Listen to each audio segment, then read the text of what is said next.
The first thing I registered was the cold. It wasn't the ordinary cold of a winter morning, or the chill of an air-conditioned room.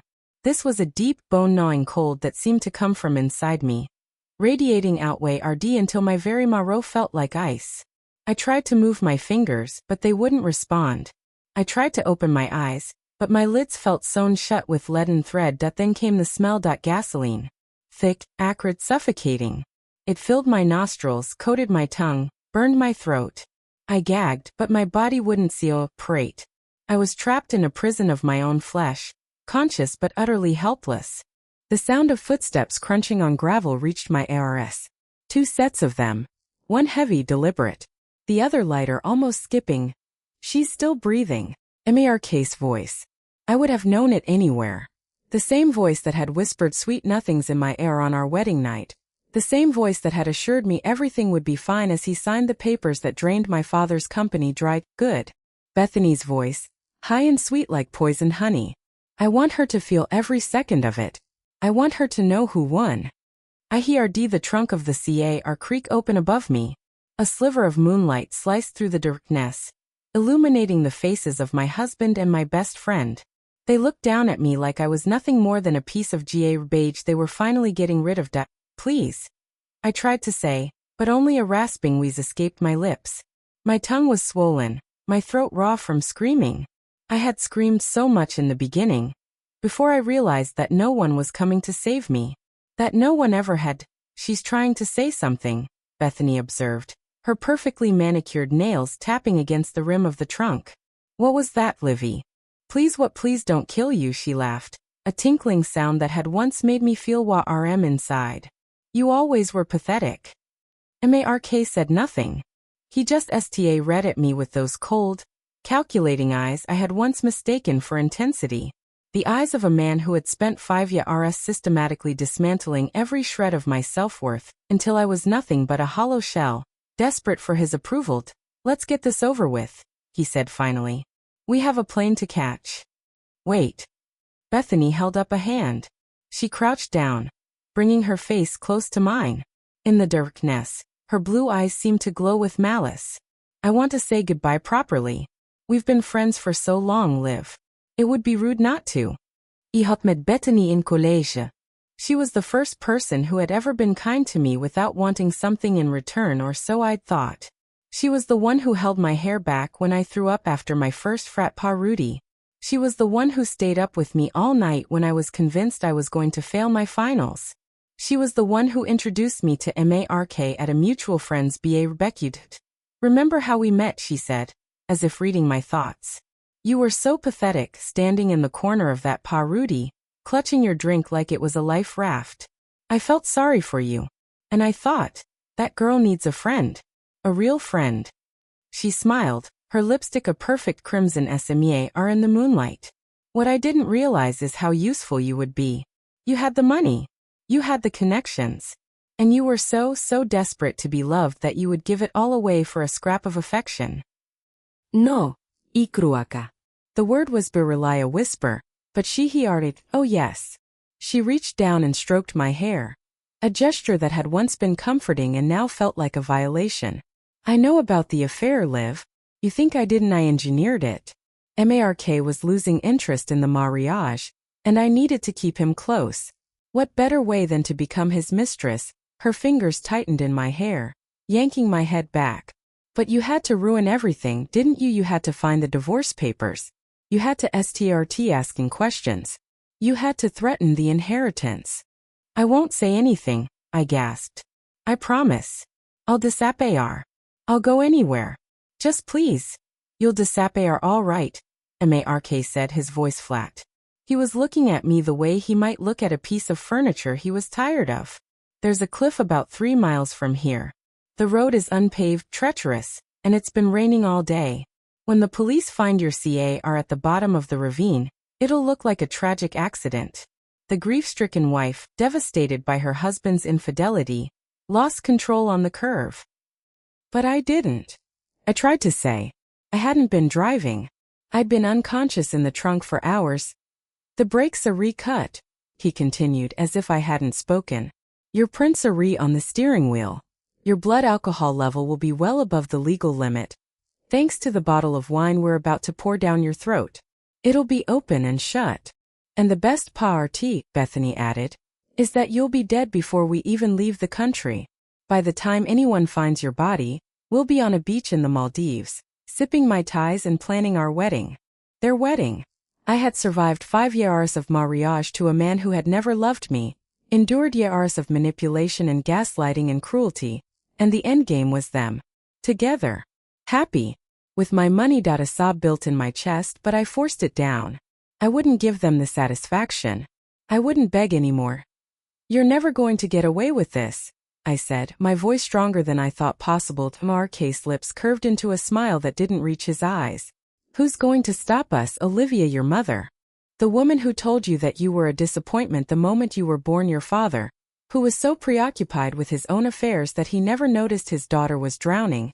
He shook his head slowly. You have no one. You've never had anyone. You were just too stupid to realize it. And he was right.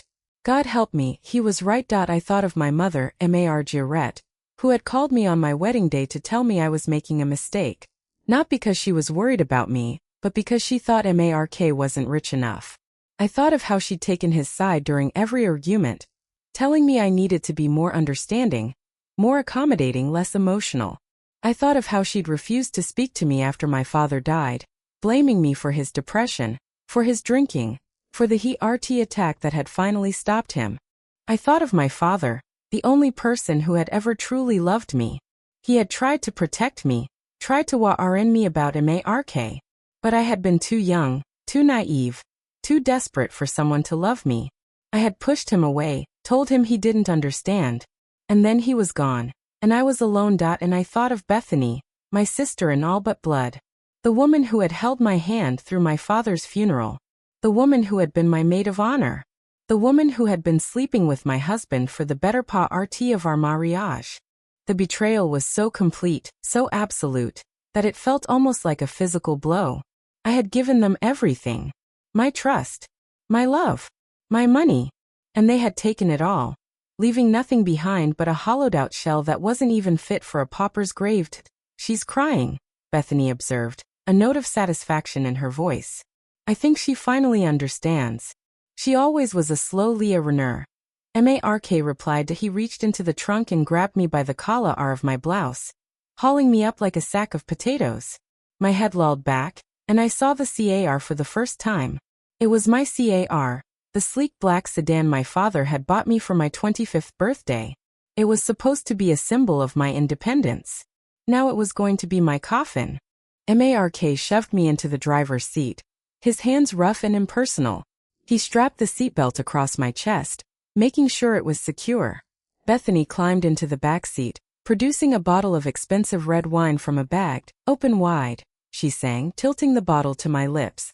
The wine was warm and bitter, and I choked as it flowed down my throat. She kept pouring until half the bottle was gone, and I was gagging, gasping for air. There, she said, patting my cheek condescendingly. Now you look like a woman who's been drowning her sorrows. Mark leaned into the driver's side window, his face inches from mine. Any last words, he asked. That I read into the eyes of the man I had loved, the man I had trusted, the man who had systematically destroyed every part of me that was strong and independent. And I felt something shift in my chest. The overwhelming sadness, the crushing grief, the desperate longing for his approval, all of it was replaced by a cold, hard rage. You'll burn in hell for this, I whispered. He laughed. If I do, I'll save you a seat. He reached down and released the handbrake. The car began to roll forward, picking up speed as it headed toward the edge of the cliff. I watched the panic-stricken expression on Bethany's face as she scrambled out of the back seat, watched Mark grab her hand and pull her away from the rolling vehicle.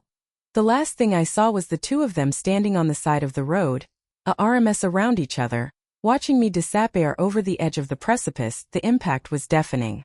The car tumbled end over end, glass shattering, metal screaming. I was thrown against the steering wheel, against the dashboard, against the roof. Pain exploded through my body, white-hot and all-consuming. And then, mercifully, there was nothing. Or so I thought. When I opened my eyes, I was sta ring at a ceiling I hadn't seen in 5 years. It was the ceiling of my bedroom in my father's house. The old house, the one he'd sold before he died. The one with the water stain in the corner from a leaky roof that he'd always meant to fix but never got around to. I blinked, convinced I was hallucinating. Maybe I was in heaven. Maybe this was the afterlife's cruel joke, showing me the one place I'd been truly happy before snatching it away. But no. The water stain was there. The faint smell of my father's cologne was in the air. And there, on the nightstand, was a photo of me and my father at my college graduation. Both of us smiling like we didn't have a ca in the world. I scrambled out of bed, my heart hammering against my ribs. My legs were shaky, my body weak, but I forced myself to stumble to the mirror on the back of the closet door. The reflection sta ring back at me was younger. So much younger. Smooth skin, no crow's feet. A face that hadn't yet been worn down by years of emotional abuse. I touched my cheek, and the reflection did the same. I was 22 years old. The date on my phone confirmed it. I had gone back. I was back at the beginning, right before I met Mark. Right before I made the worst mistake of my life. A sob escaped my throat, but it wasn't born of grief. It was rage. Pure, incandescent, all-consuming rage. I remembered everything. The betrayal. The theft. The gaslighting. The affair. The crash. I remembered the cold satisfaction in Bethany's eyes as she poured wine down my throat. I remembered Mark's mocking smile as he watched me roll toward oblivion. And I remembered the one thing he'd said that had cut deeper than any knife. You have no one. He was wrong. I had myself. And this time, I was going to be enough. I sank down onto the edge of the bed, my legs too weak to hold me. My hands were trembling, but my mind was crystal clear. I knew exactly what I was going to do. I was going to take everything from them. The money, the power, the respect. I was going to build an empire so vast, so untouchable, that they would choke on their own jealousy. But first, I was going to make them pay. Mark wanted to marry me for my father's money fine. He'd get his chance. I'd let him think he was manipulating me, just like before. I'd play the sweet, naive little heiress, the girl who was so desperate for love she'd give away the family fortune. But behind the mask, I'd be building something else. Something stronger. Something that would bring them both to their knees. And when they least expected it, when they thought they'd finally won, I would destroy them. My phone buzzed on the nightstand, startling me from my reverie. The screen lit up with a name I hadn't seen in years. A name that belonged to the woman who had introduced me to my future nightmare. Bethany, read at the screen, my thumb hovering over the answer button. In my past life I had answered this call with trembling hands and a fluttering heart. Excited to hear from my best friend. Now I knew exactly what was waiting for me on the other end of the line. A carefully orchestrated conversation designed to lure me into the trap. I answered. Olivia. Bethany's voice was a familiar high-pitched chirp. Oh my God, I'm so glad I reached you. I was just thinking about you and I realized I haven't seen you in forever. We should catch up.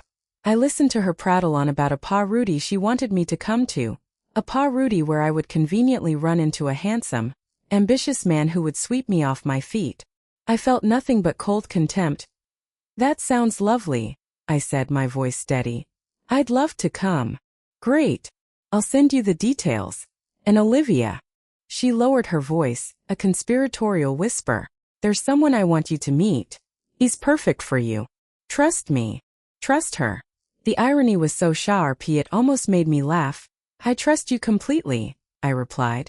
You're the only one who really gets me. After I hung up, I sat in the silence of my father's house, the house that was still mine, the house I would never sell. I looked at the photo on the nightstand, at my father's kind, tired eyes. I'm going to make you proud, I whispered to his image. I'm going to be the daughter you always knew I could be. And I'm going to make them pay for what they did to me. The wind rattled the window panes, a sound that used to frighten me. Now it felt like an affirmation, a sign that the world was waking up. Just like I was. There was a knock at the door. I froze. No one was supposed to be here. My father's estate was being managed by the lawyers while I was finishing my degree. I wasn't expecting visitors. I crept to the front door, my heart in my throat. When I peered through the peephole, I saw a man standing on the porch. He was tall, broad-shouldered, with dark hair and sharp features. He was dressed in a black suit that looked expensive but understated. He wasn't Mark. He wasn't anyone I recognized from my past life. But there was something about him, something in the intensity of his gaze as he looked toward the door, that made my breath catch in my throat. I opened the door, my hand steady on the handle. "Can I help you?" The man's eyes met mine, and I felt a jolt of electricity run through me, a sensation I hadn't felt in years. "Olivia Chun," he held out a business card. "My name is Ethan Sterling. I believe your father owed me a favor, and I'm here to collect." I took the card, my fingers brushing his. The contact was brief, but it sent another shockwave through my system. I looked down at the card. Ethan Sterling, CEO of Sterling Capital. I had never heard of him in my past life. But I had a feeling that this time, things were going to be very different. Ethan Sterling did not wait for an invitation. He stepped past me into the foyer of my father's house, his movements fluid and unhurried, as if he had every right to be there. I should have been alarmed. I should have demanded an explanation, called the police, done something other than stand there like a statue with his business card burning a hole in my palm. But I didn't, because there was something in the way he moved, the way his eyes swept over the entryway with a knowing familiarity, that told me he had been here before. He knew this house. He knew my father. "I'm sorry," I said, finally finding my voice. "I don't understand. My father passed away 2 years ago. What favor could he possibly owe you?" Ethan turned to face me, and I got my first real look at him. He was younger than I'd initially thought, maybe 30, with sharp cheekbones and a jaw that could cut glass. His eyes were the color of storm clouds, gray and turbulent, and they studied me with an intensity that made me feel like he could see straight through to my bones. "Your father and I had an arrangement," he said, his voice low and measured. "A deal we made shortly before his death. I provided capital for a venture he was working on, something he didn't want to go through the usual channels. In exchange, he promised me a stake in the company he was building. A company that, according to the terms of his will, now belongs to you." My blood ran cold. My father's company. The one Mark had been so eager to get his hands on. The one I had blindly signed over to him in my past life, believing it was the right thing to do, believing he would take care of it. The one that had been the foundation of his empire. "What company?" I asked, my voice above a whisper. Ethan's lips curved into a faint smile. "The one he never told you about. The one he was building in secret, to protect you from the wolves circling your inheritance. He knew your mother was going to try to take everything. He knew you were going to be targeted by fortune hunters. He wanted to make sure you had a safety net." A safety net. My father, who had seemed so distracted in his final years, so consumed by his own demons, had been trying to protect me all along. I felt the sting of TRS behind my eyes and forced them back. I had cried enough in my past life. This life, I was done with TRS. "What do you want from me?" I asked, my voice steady despite the storm raging inside me. Ethan took a step closer, close enough that I could smell his cologne, something woody and expensive. "I want what I'm owed. A 20% stake in the company. But I'm not here to take advantage of a grieving daughter. I'm here to offer you a deal." "What kind of deal?" "I help you protect what's yours.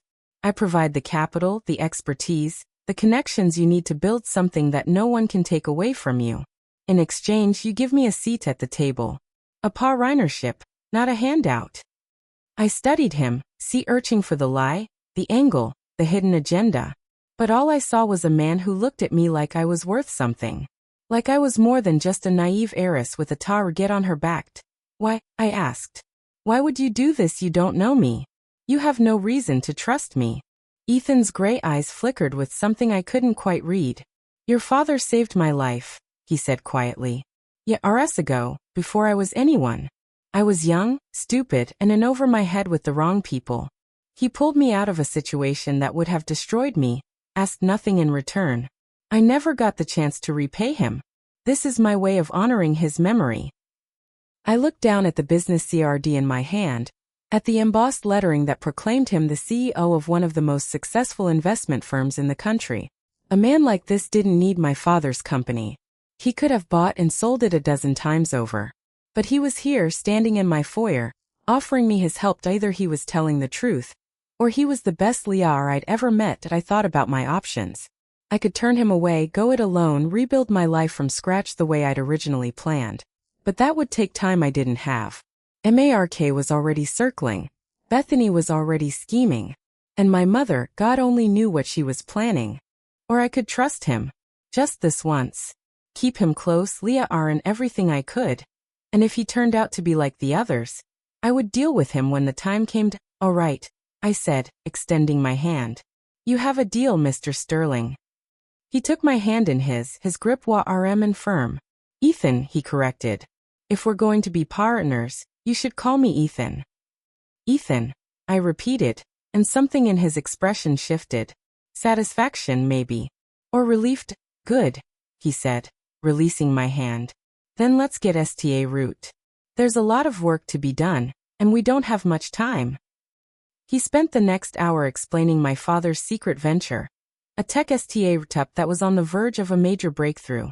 My father had been working on it quietly, using his own resources and connections, determined to create something that would be immune to the machinations of my mother and any future husband who might try to take advantage of me. He was building it as a trust, Ethan explained. A separate entity that would be controlled entirely by you. No spouses, no family members, no board of directors who could be manipulated. Just you running the show. It was brilliant.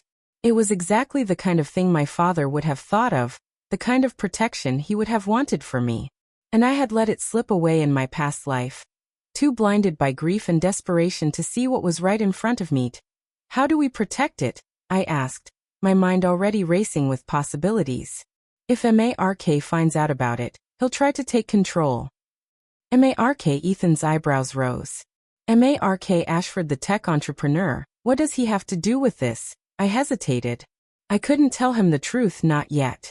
How could I explain that I'd lived through a future where Mark had destroyed me, where he and Bethany had left me to die at the bottom of a ravine? He would think I was insane. He's someone I'm going to be involved with, I said ruefully. Someone who's going to try to take everything I have. I need to be prepared. Ethan studied me for a long moment, his gray eyes unreadable. Then he nodded slowly. All right. Then we start by making sure the company is untouchable. We'll restructure the ownership, put it in a trust that even your future husband can't access. We'll create a paper trail that makes it look like you're just a passive beneficiary, while in reality, you'll be the one calling the shots. How long will that take? Weeks, maybe months. But we can start the groundwork immediately. I have lawyers who specialize in this kind of thing, people I trust implicitly. I nodded, feeling the first spark of hope I'd experienced since waking up in this new life. For the first time, I wasn't just reacting to the world around me. I was actively shaping it, building something that would protect me from the sharks circling in the water. There's something else, Ethan said, his voice dropping lower. Your father mentioned something in his notes. A security deposit box he left for you at a bank downtown. He said it contained information you might need one day. Things he couldn't put in writing. My heart skipped a beat. A security deposit box. My father had always been secretive, always kept things close to his chest, but this was something new. Something he hadn't trusted anyone else to know about. Do you know what's in it? I asked. No. He didn't tell me. He just said that if anything happened to him, I was to make sure you got the key. Ethan reached into his pocket and pulled out a small, brass key on a simple chain. He gave it to me the week before he died. I've been holding on to it ever since, waiting for the right time to give it to you. I took the key, my fingers closing around it like it was a lifeline. My father's last gift to me. A secret he'd taken to his grave. Whatever was in that box, it was important. It was his final attempt to protect me. Even after he was gone. Thank you, I said, my voice thick with emotion. For keeping it safe. For coming here. For trusting me with this. Ethan's expression softened just a fraction. Your father was a good man, Olivia. He loved you more than anything. He would have done anything to keep you safe. He paused, his gray eyes meeting mine. I plan to do the same. There was something in his voice, a sincerity that I hadn't heard from anyone in years. It caught me off guard, made me feel something I hadn't felt in a long time. Trust. He was making it very hard not to trust him now, he said, straightening his jacket and shifting back into business mode. We should meet tomorrow to go over the paperwork. I'll have my lawyers draft the necessary documents, and we can start the restructuring process right away. In the meantime, stay away from anyone who might try to get close to you, especially this Mark Ashford character. I almost laughed. Stay away from Mark. If only he knew how desperately I wanted to do exactly that. But I couldn't. Not yet. I needed to play the game, to let him think he was winning, so that when I struck, it would be from the shadows where he least expected it. I can't stay away from him, I said, meeting Ethan's gaze. He's going to be a part of my life whether I like it or not. But I can control how much he knows. I can make him believe I'm exactly the naive, desperate heiress he's looking for. And when he thinks he has me right where he wants me. I didn't finish the sentence. I didn't have to. The look in Ethan's eyes told me he understood perfectly. You're going to destroy him, he said, not as a question, but as a statement. That I smiled, a cold, sharp smile that I didn't recognize on my own face. I'm going to make him regret ever setting eyes on me. Ethan held my gaze for a long moment, something unreadable passing between us. Then he nodded slowly. In that case, I think this is the beginning of a beautiful partnership. He extended his hand, and I shook it, sealing our agreement. As his fingers lingered against mine, I felt the same jolt of electricity I'd felt when I first opened the door. It was unsettling and exhilarating in equal measure. There's one more thing, I said, pulling my hand back. My mother. She's going to try to control me, to manipulate me into doing what she wants. She's going to be a problem. Ethan's expression hardened. Your mother is the least of our worries. I have information on her. The kind of information that would make her think twice before crossing us. I blinked. What kind of information? Let's just say she's been very busy over the years, acquiring assets she never told anyone about. Money she shouldn't have, connected to people who would be very unhappy if her activities were exposed. He smiled, a cold, calculating smile. A man in my position, RNS, to keep secrets. And I've always believed that the best protection is a good offense. For the first time, I allowed myself to truly look at Ethan Sterling and see him for what he was. A predator, just like Mark, just like Bethany. But unlike them, he had chosen to be on my side. At least for now. Why are you really doing this? I asked, the question slipping out before I could stop it. I know you said you owed my father a debt, but there has to be more to it. No one does this kind of thing out of charity. Ethan was silent for a long moment, his gray eyes sea-urching mine. Then he spoke, his voice low and intense. Because you remind me of someone, he said. Someone who didn't get a second chance. Someone who deserved one. I didn't know what to say to that. I didn't know who he was talking about, and I wasn't sure I wanted to know. But something in his voice, something raw and wounded, made me believe him. Thank you, I said, and this time, I meant it. Ethan nodded once, then turned toward the door. He paused with his hand on the handle, looking back over his shoulder at me. Get some rest, Olivia, he said. Tomorrow we start building your empire. And heaven help anyone who tries to tear it down. He left, the door clicking softly behind him, and I was alone again in the silence of my father's house. I looked down at the key in my hand, the key to a safe deposit box that held secrets my father had taken to his grave. I didn't know what was inside, but I knew one thing for certain. My father had believed in me. He had known, even in his final days, that I was stronger than I read. He had built an entire company in secret just to protect me, had planned for contingencies I hadn't even considered. He had seen the woman I was going to become. The woman I was only now beginning to understand. I closed my hand around the key, feeling its weight against my palm. It felt like a promise to my father, to myself, to the future I was going to build. Mark thought he could destroy me. Bethany thought she could steal my life. My mother thought she could control me. They were all wronged at this time. I was the one in control at this time.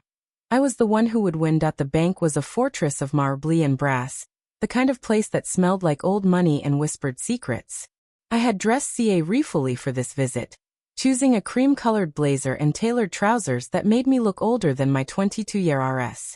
My hair was pulled back in a severe bun, and I'd practiced my expression in the mirror, until I could project an air of confidence that I didn't quite feel. The safe deposit box was in the basement vault, behind a door that required 2 different keys and a retinal scan. The teller who escorted me down was a middle-aged man with a face like granite, clearly unimpressed by my youth. "Right this way, miss," he said, gesturing to a small private room lined with mahogany panels. "The box will be brought to you shortly." I waited in the room, my heart pounding against my ribs. The brass key Ethan had given me felt heavy in my pocket, a tangible connection to my father's final secrets. What had he hidden? What had been so important that he'd entrusted it to a stranger rather than telling me himself? The teller returned with a long, flat box, its surface dull with age. He placed it on the table in front of me, nodded once, and left, closing the door behind him. I sat there for a long moment, ring at the box. It was nondescript, nothing remarkable about it except for the small brass lock that matched the key in my hand. With trembling fingers, I inserted the key and turned. The lock clicked open with a soft sound. I lifted the lid, revealing a stack of documents bound with a faded ribbon. I untied it regretfully, unfolding the first page. It was a letter. My father's handwriting, unmistakable even after all these years. The familiar looping cursive that had once signed my birthday cards and school permission slips. "My dear Olivia, if you're reading this, it means I'm gone. I'm sorry I couldn't tell you these things in person. I'm sorry I couldn't protect you the way you deserved. But I hope this letter will give you the tools you need to protect yourself. That there are things I never told you about your mother. Things I kept hidden to spare you the pain. But now that I'm gone, you need to know the truth. Your mother has been embezzling from the family trust for years. She's been funneling money into offshore accounts, building a secret fortune that she plans to use to control you. She's not just greedy, Olivia. She's dangerous." I kept reading, my eyes racing across the page. The letter detailed my mother's financial crimes, her connections to shady businessmen, her plans to seize control of my inheritance. It was a catalogue of betrayal, each revelation more devastating than the last. But it wasn't just my mother. My father had also been investigating Mark. I found him. The man you've been seeing. The one you think is your future husband. His name is Mark Ashford, and he's not who he appears to be. He's been running a scam for years, targeting wealthy women and draining their assets. He's already done it twice, both times leaving the women destitute and broken. I have the evidence, the police reports, the testimonies from his previous victims. He's a predator, Olivia, and he's set his sights on you. My hands were shaking as I read. My father had known. He had known all along, and he'd tried to warn me. But I had been too blind, too desperate, too stupid to see it. I turned to the next document. It was a dossier on Mark, thick with photographs and bank statements and legal filings. There were pictures of him with other women. Women who looked like they'd been used and disguised. There were records of his previous marriages, both annulled under suspicious circumstances. There were witness statements from women who had been systematically ruined by him. He wasn't just a gold digger. He was a con artist, a professional grifter who had honed his craft over years of practice. And I had been his Mark. But there was more. My father had done what I should have done. He had fought back. I've been building a case against him, Olivia. I have enough evidence to destroy him. But I'm running out of time. My health is failing, and I can't be sure I'll see this through to the end. That's why I've made other arrangements. The company I've been building, the one Ethan is helping me with, it's designed to be your fortress. No one will ever be able to take it from you. And the evidence I've gathered is in your hands now. Use it wisely. Use it when the time is right. I sat back in my chair, the letter clutched in my hands, my mind reeling. My father hadn't just been protecting me. He'd been fighting for me, right up until the end. He'd built an array of lawyers and investigators, all working in secret, all dedicated to keeping me safe. And now it was my turn to fight. I went through the rest of the box, finding documents that would make a seasoned lawyer weep with joy. There were bank statements from my mother's secret accounts, records of her illegal transactions, evidence of fraud that would land her in prison for years. There were transcripts of conversations, photographs, signed affidavits. It was a treasure trove of destruction, a weapon I could wield against everyone who had ever wronged me. But the most valuable thing in the box wasn't a document. It was a small leather journal worn and stained with age. I opened it, expecting more of my father's meticulous notes, and instead, I found a message written in a hand I didn't recognize. If you're reading this, you've survived. That alone makes you stronger than anyone ever gave you credit for. But survival isn't enough. You need to thrive. You need to build something that no one can take away. And when you're ready, when the time is right, there's a name you need to know. It was followed by an address and a date. A meeting that had been set years ago. A contingency my father had planned for. I read the name again, trying to place it. It wasn't familiar, but the address was in the heart of the financial district, the kind of place where the real power brokers conducted their business out of sight. I tucked the journal into my bag along with the rest of the documents. The evidence against Mark, and my mother was safely in my hands. The key to my father's company was in my pocket. But there was still so much I didn't know. So much I needed to learn. And I left the bank, my head spinning with possibilities. The sun was setting, casting long shadows across the street. I flagged down a cab and gave the driver Ethan's address. He was waiting for me in his office, a sleek penthouse suite overlooking the city. The walls were glass, the furniture minimalist, the entire space a monument to modern power. "You found what you were looking for?" he asked. Without preamble, I pulled the journal from my bag and tossed it onto his desk. "I found my father's contingency plan. There's a name in here. Someone he wanted me to meet." Ethan picked up the journal, flipping through it with quick, practiced movements. His face remained impassive, but I saw something flicker in his gray eyes. "Recognition. Damian Cross," he said slowly. "I know that name." "Who is he?" Ethan set the journal down, his expression troubled. "Damian Cross is the head of a private intelligence firm. He's the kind of man who deals in secrets, the kind of secrets that could bring down governments and corporations. If your father had dealings with him, it means he was playing a very dangerous game." "Dangerous how?" Ethan met my gaze, his eyes serious. "Your father was trying to protect you, Olivia, but he was also trying to dismantle an entire network. The men who run this network, the men who have been exploiting women like you for years, they're not just con artists and grifters. They're powerful, connected, ruthless. And they know your father was investigating them." My blood ran cold. "They killed him." "I don't know that for sure," Ethan said, but his voice was tight. "But your father's death was sudden, unexpected. He was in good health for his age, no known illnesses. The official cause was a heart attack, but there were rumors, whispers that something else was going on. I felt the world tilt around me. My father hadn't just died. He'd been murdered. By the very people who were trying to destroy me. I need to meet this Damian Cross," I said, my voice steady despite the chaos inside me. "He knows something. He knows who killed my father." Ethan nodded slowly. "I can make arrangements. But you need to be careful, Olivia. These people play by different rules. They don't hesitate to eliminate anyone who threatens them." "I know." I stood up, my legs steady, my resolve firm. "But I'm done being afraid. I'm done letting them control my life. If my father died fighting them, then I'm going to finish what he wrote. I'm going to take them all down." Ethan studied me for a long moment, something unreadable in his gray eyes. Then he smiled, a slow, genuine smile that transformed his sharp features. "Your father would be proud of you," he said. "He always believed you were stronger than you knew. And he was right." I felt a lump form in my throat, but I swallowed it down. "Thank you," I said. "For everything. For keeping his secrets. For trusting me with them." "It's my honor," Ethan said. "Now let's get to work. There's a lot to do and we don't have much time. The meeting with Damian Cross is tomorrow night. I'll send you the details." I nodded, turning to leave. But at the door I paused, looking back at him. "Ethan," I said. "Why did my father trust you?" He met my gaze, his eyes unreadable. Because he knew I'd lost someone too. Someone I couldn't save. He knew I'd do anything to make sure it never happened again. I wanted to ask more, to push deeper into the shadows that clung to him like a second skin.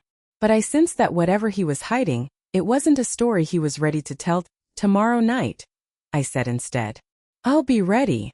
I left his office, stepping out into the still evening air. The city hummed around me, oblivious to the war I was about to wage.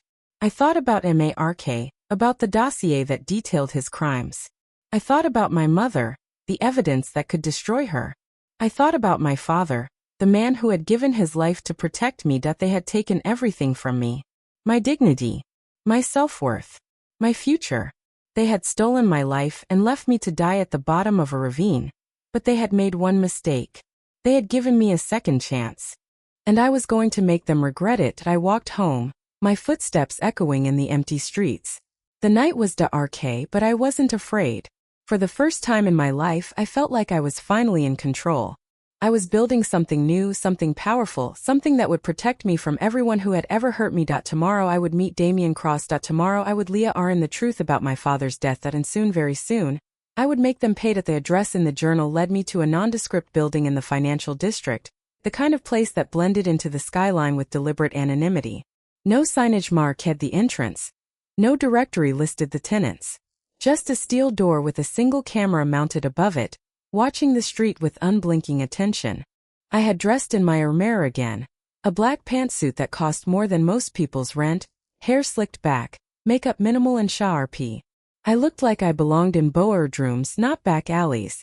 But as I pressed the buzzer and waited, I felt the flutter of nerves in my chest. The door clicked open without a word of greeting. I stepped inside, and the door sealed shut behind me with a heavy thud. The interior was nothing like I expected. The lobby was sleek and modern, all chrome and glass, with a reception desk staffed by a woman who looked like she could break my arm without breaking a sweat. She smiled, but it didn't reach her eyes. "Miss Chun," she said, "Mr. Cross is expecting you. Please follow me." She led me to an elevator that required a key card and a fingerprint scan, then deposited me on a floor that was all dark wood and soft lighting. The corridor stretched ahead, lined with closed doors, and at the end of it was a waiting room with leather chairs and a low coffee table. I sat down, clutching my bag like a lifeline. The walls were lined with art that looked expensive and vaguely threatening, abstract pieces that seemed to writhe if you read too long. I forced myself to stay still, to project calm I didn't feel. 10 minutes passed. Then 20. I was about to stand up and demand answers when the door at the end of the room swung open. Damien Cross was not what I expected. He was older, maybe 60, with silver hair and eyes the color of winter. He was dressed in a bespoke suit that probably cost more than my entire wardrobe, and he moved with a slow, deliberate grace that spoke of power and patience. "Miss Chun," he said, his voice a low rumble. "I apologize for the wait. I had to be sure you came alone." "I did," I said, standing. "Who else would I bring?" He smiled, and it was not a kind smile. "Clever girl. Your father always said you had more spine than anyone gave you credit for." It seems he was right. I followed him into his office, a space that was as imposing as the man himself. Floor-to-ceiling windows overlooked the city, and the walls were lined with bookshelves filled with leather-bound volumes. He gestured to a chair across from his desk, and I sat, keeping my expression neutral. "Your father and I had an arrangement," Damien said, settling into his own chair. "I provided him with information, and he provided me with leverage. A mutually beneficial relationship, if not a particularly room one." "What kind of information?" I asked. "Of the kind that can destroy empires." He reached into a drawer and pulled out a folder, sliding it across the desk. "Ardemi. Take a look. That's the file I gave your father the week before he died. It details the operations of the network that Mark Ashford and his associates have been running for years." I opened the folder, my heart pounding. Inside were documents that made the dossier my father had left me look like a table of contents. Names, dates, accounts, transactions. A web of fraud and exploitation that stretched across continents. "Mark Ashford isn't just a con artist," Damien said. "He's a key player in a much larger operation. A network of men who target wealthy women, drain their assets and often, when the women become a liability, make them disappear. Your father was close to exposing the whole thing. That's why they killed him. The words hit me like a physical blow. I'd suspected, but to hear it confirmed, to have it laid out in such cold, clinical terms, was devastating. How do you know it was them? I asked, my voice barely above a whisper.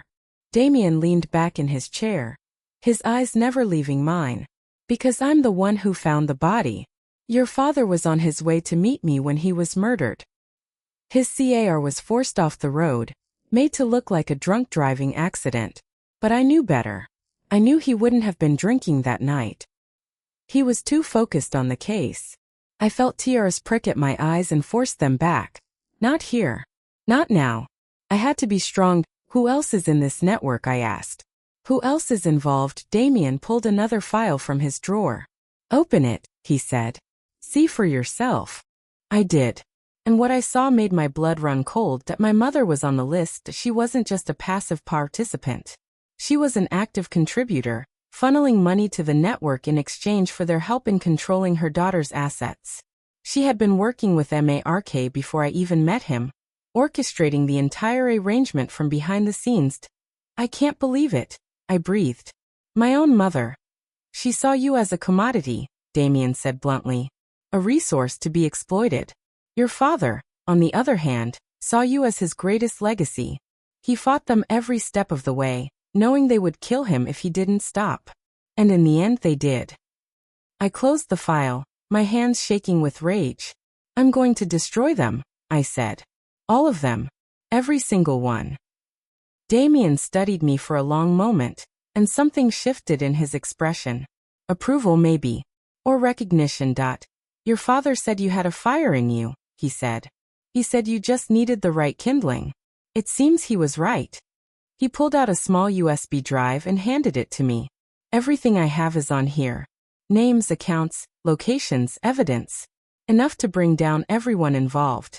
But you need to be regretful, Olivia. These people are ruthless. They've killed before, and they'll kill again. If they find out you have this information. They won't, I said, closing my hand around the drive. I won't let them. Damien nodded slowly. Good. Now go. And Olivia, he paused, his eyes meeting mine. Be regretful who you trust. Not everyone who seems like an ally is one. The warning hung in the air as I left his office, the USB drive burning a hole in my pocket. I knew what he was implying. Ethan, the man who had appeared out of nowhere, offering help and protection, earning my trust with a story about a debt to my father. I didn't want to believe it. I needed Ethan to be genuine, to be the one person I could actually rely on. But Damien's words had planted a seed of doubt that I couldn't ignore. I was walking through the lobby, my mind spinning with possibilities when my phone buzzed. I glanced at the screen and felt my heart seized. At Bethany, I answered. My voice regretfully neutral. Hello, Olive. Oh my God. I've been trying to reach you for hours. Bethany's voice was a high-pitched chirp, filled with false concern. Are you okay? I've been so worried about you. I clenched my jaw, forcing the words out. I'm fine, Bethany. Just busy with some errands. Errands at this hour, she laughed, a tinkling sound that made my skin crawl. You're not fooling anyone, Liv. I know you met someone. Mark told me he saw you at that coffee shop on 5th. Who is he? Tell me everything. So Mark had been watching me. He had seen me with Ethan and immediately reported it to Bethany. The two of them were working together as always, tightening the net around me. It's no one, I said, keeping my voice light. Just an old friend of my father's. We were catching up. An old friend? Bethany's voice was sharp with suspicion. What kind of friend? Liv, is he handsome, rich? Are you going to see him again? I don't know, I said, feigning reluctance. He's very intense. I'm not sure I'm ready for. Oh, Liv, don't be silly. Bethany's voice was a symphony of false encouragement. You need to get back out there. You've been hiding in that house for too long. Come to the party tomorrow night. Mark is hosting it at the penthouse. It'll be perfect for you to meet someone new. Someone who actually deserves you. The party. The same party where I'd met Mark in my past life. Bethany was orchestrating it all over again, convinced she was leading me into a trap. I'll think about it, I said, playing the role of the hesitant heiress.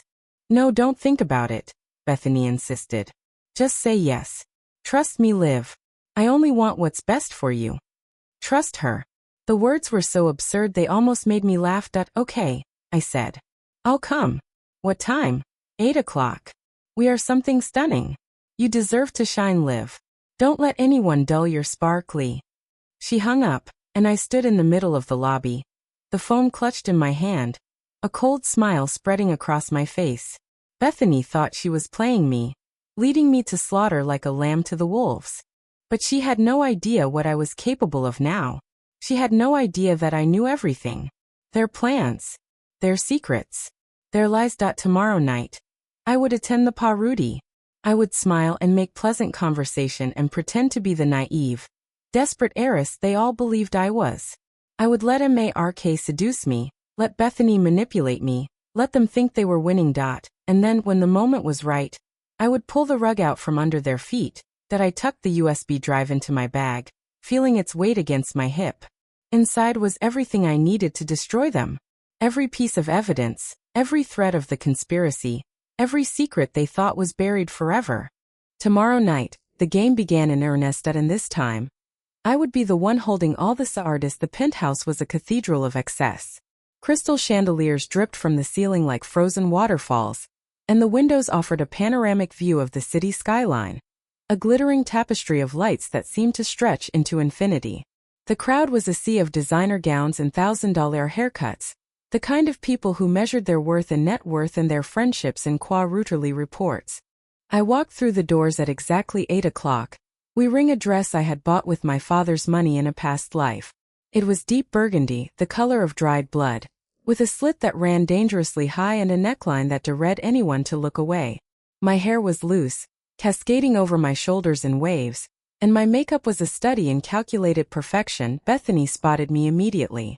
She was across the room, draped over Mark's arm like a particularly expensive accessory. Her eyes widened when she saw me, and something flickered across her face. Surprise. Envy. And beneath it a cold, calculating assessment. I was playing a different game than the one she'd planned. I was dressed like a woman who knew her worth, not a grieving widow looking for comfort. I was a threat to Olivia. She swept toward me, her voice a honeyed trill. You came. And you look absolutely stunning. She air-kissed both my cheeks, her perfume cloying in my nostrils. Behind her, Mark approached with a practiced smile, his eyes lingering on my dress a beat too long. Liv, he said, his voice smooth as polished marble. I'm so glad you could make it. You look different. I feel different, I said, meeting his gaze escurely. I've been doing a lot of thinking lately. About what I want. About the person I want to become. Bethany's smile tightened almost imperceptibly. How wonderful, she said, her voice strained. You deserve to be happy, Liv. You really do. I know, I said. That's why I'm here. I let them guide me through the crowd, introducing me to people I already knew from my past life. The same faces, the same empty conversations, the same dance of social maneuvering that had once seemed so important. I smiled and nodded and played my party, all while my eyes scanned the room for the one person I needed to see. He was standing in the bar, nursing a glass of whiskey and watching the crowd with the detached interest of a predator observing its prey. Ethan Sterling. He was dressed in a charcoal suit that fit him like a second skin, and his gray eyes found mine across the room with an intensity that made my heart skip. I made my excuses to Bethany and walked toward him, weaving through the crowd with the confidence of a woman who had nothing to lose. Ethan, I said, reaching him. I didn't expect to see you here. He smiled a slow, knowing smile. I could say the same. Mark Ashford isn't exactly my favorite person to spend an evening with, but I heard rumors that the party would be interesting. You heard correctly, I said, lowering my voice. I need to talk to you. Privately. His eyes flickered with something that might have been concern. Is everything all right? Not yet, I said. But it will be. I need you to trust me. He studied me for a long moment, his gray eyes sea-urching mine. Then he nodded slowly. Follow me. He led me through a side door and down a corridor, away from the noise and the glitter. The hallway was lined with doors, and he opened one that led to a small study, its walls lined with books and its windows to arcade at Spill It, he said, closing the door behind us. What's going on? I reached into my clutch and pulled out the USB drive Damien Cross had given me. Everything is on here, I said. Names, accounts, evidence. The whole network. Mark, Bethany, my mother. They're all connected. They all played a part in my father's death. Ethan's face went pale. How did you get this? Damien Cross. He was my father's contact. He gave me everything I need to destroy them. Ethan took a step closer, his eyes fixed on the drive. Olivia, this is dangerous. If anyone finds out you have this, they won't. Because I'm going to expose them tonight. In front of everyone. Mark is going to announce the merger with your father's company any minute now, and I'm going to stop it. I'm going to show everyone what he really is. I could see the thoughts racing behind Ethan's eyes, the calculations and concerns. He'll be furious, he said quietly. He'll come after you. Let him, I said, my voice steady. I'm not afraid of him anymore. I'm not afraid of any of them. Ethan held my gaze, and something shifted in his expression. Respect maybe. Or admiration. What do you need from me? Stand with me. When I expose them, I need someone in my corner. Someone who can back me up. Who can make sure the truth is he rode. He was silent for a long moment. Then he reached out and took my hand, his fingers warm and steady. I told you before. I plan to do whatever it takes to keep you safe. That hasn't changed. I felt a surge of gratitude. So powerful it almost made me forget the doubts Damien had planted. Almost. I nodded, squeezing his hand, and then we walked back into the Pa Rudy together. Mark was on the main stage, a microphone in his hand, his face flushed with triumph. He was announcing the merger, his voice booming through the room, and the crowd was applauding, oblivious to the storm about to break. I walked to the stage, my heels clicking against the marble floor. The crowd Pa root around me, sensing something in my ring, something that demanded attention. Mark saw me approaching, and his smile faltered just for a moment. Olivia, he said, his voice laced with warning. Now isn't the time. Oh, I think it's the perfect time, I said, stepping onto the stage beside him. I have something to say. Something everyone here needs to hear. I turned to face the crowd. My heart pounding but my voice steady. My name is Olivia Chun. And I'm here to tell you the truth about the man you're about to do business with. I held up the USB drive for everyone to see. On this drive is evidence that Mark Ashford is a fraud. He's been running a criminal network for years, targeting wealthy women and stealing their assets. He's already done it twice before, and he was planning to do it to me. He killed my father to keep him silent. And tonight, I'm going to prove it. The room erupted in noise. Gasps, murmurs, the frantic whispering of people trying to process what they just heard. Mark's face was a mask of shock and fury. You're insane, he hissed, grabbing my arm. You're making this up. You're a jealous, unstable woman, and everyone knows it. I'm not unstable, I said, shaking off his grip. I'm finally awake. And I have proof. I gestured to Ethan, who had moved to the side of the stage with a laptop. He connected the USB drive. And a series of documents flashed across the RGE screen behind us. Bank statements, photographs, witness testimonies. All the evidence my father had gathered, all the secrets Damien Cross had uncovered. Look at the screen, I said, my voice ringing through the room. Look at what he's done. Look at who he really is. The crowd read, their faces a mixture of shock and revulsion. Mark lunged for the laptop, but Ethan was faster, moving to block him. Get away from me, Mark led, his mask of charm completely gone. You have no right. I have every right, I said, stepping between them. You killed my father. You tried to kill me. And now you're going to pay for everything you've done. Mark's eyes were wild, desperate. He looked around the room, searching for allies, but everyone was staring at him like he was a monster. Even Bethany had retreated to the edge of the crowd, her face pale with fear. You'll regret this, Mark hissed, his voice low and venomous. You have no idea what you've sta root. On the contrary, I said, leaning closer so only he could hear. I know exactly what I've esta root, and I'm going to finish it. I turned to the crowd, raising my voice again. This man is a criminal. He's a killer. And I'm going to make sure he spends the rest of his life in prison. If anyone here has been a victim of his schemes, I urge you to come four-way road. Your silence only protects him. And it's time for that silence to end. The room was silent, the weight of my words settling over the crowd like a shroud. And then slowly a woman stepped four-way road. She was older, elegant, her eyes filled with tears. She looked at Mark with a hatred so pure it seemed to burn. My name is Eleanor Vance, she said, her voice trembling. And Mark Ashford ruined my life. Another voice joined hers. Then another. The dam had broken. One by one, women came forward, their stories spilling out like a river of pain. Mark's past victims, women he'd thought he'd silence forever. I watched his face crumble. The mask of the charming businessman shattering to reveal the predator underneath. He was beaten, and he knew it.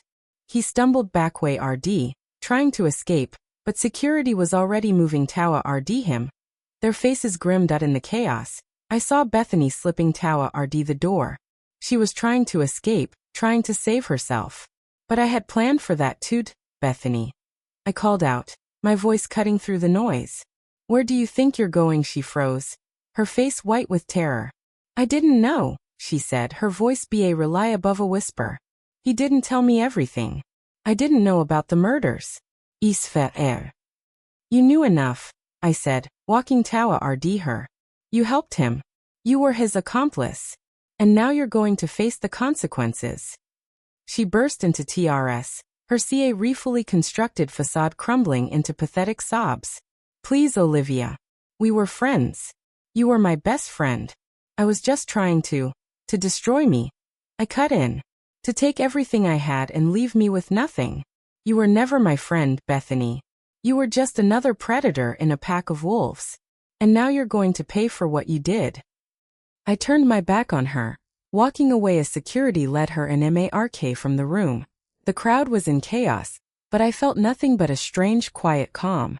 It was over. The trap had been sprung, and they had fallen into it completely. Ethan found me on the balcony, staring out at the city. The lights blurred in my vision, and I realized with the STRT that I was crying. Olivia, he said softly. Are you all right? I don't know, I admitted. I thought I would feel different, triumphant. Instead, I just feel empty. He moved to stand beside me, his shoulder brushing mine. That's normal, he said. You've just confronted the people who destroyed your family. It's going to take time to process. I nodded, wiping the tears from my eyes. You were right, about everything. My father was a good man. He spent his last years trying to protect me, and I was too blind to see it. He loved you, Ethan said. He would be proud of what you did tonight. I looked at him, really looked at him, and saw something in his gray eyes that I hadn't noticed before. Pain. Loss. A grief that mirrored my own. What happened to you? I asked softly. The person you lost. What happened? He was silent for a long moment. Then he said, her name was Sarah. She was my sister. She died because I couldn't protect her. Because I didn't know the truth until it was too late. I reached out, my hand finding his. I'm sorry, I said. That must have been devastating. It was, he admitted. But I swore I'd never let it happen again. And when your father came to me, told me about the network, about what they were doing to women like my sister, I couldn't walk away. I had to help. I nodded, understanding flooding through me. His loyalty to my father, his determination to protect me, it all made sense. He was trying to make up for a past he couldn't change. That we stood there in the silence, the city stretching out before us like a promise. The chaos of the Parudi had faded behind us, leaving only the quiet hum of traffic and the distant stars. You'll be okay, Ethan said finally. You're stronger than you know. I know, I said, a small smile touching my lips. I've always been strong. I just forgot it for a while. I thought about my father, about the letter he'd left me, the words he'd written in his final days. You have more power in your little finger than most people will ever have in their whole lives. You just have to claim it. I had claimed it. And now, the world was mine. I turned to look at Ethan, his face illuminated by the soft glow of the city lights. The doubts Damien had planted were still there, a whisper at the edge of my mind. But I pushed them aside. Tonight I had won. And whatever was coming next, I would face it the same way I had faced everything else. With courage, with strength, and with a heart that refused to break. Where do we go from here? I asked. Ethan smiled, a slow, genuine smile that transformed his sharp features. Wherever you want, he said. The world is yours, Olivia. What are you going to do with it? I looked out at the horizon, at the lights that stretched into infinity, and I felt a surge of hope so powerful it took my breath away. I'm going to build something, I said. Something that can't be destroyed. Something that protects the people who need protecting. And I'm going to start by honoring my father's legacy. Ethan nodded, his hand finding mine. Then I'll be right beside you. Every step of the way. The wind stirred around us, carrying the scent of the city and the promise of the future. I closed my eyes, and for the first time in what felt like forever, I let myself believe that everything was going to be okay. I had survived. I had fought back. And now, I was free. The game was over. The victory was mine.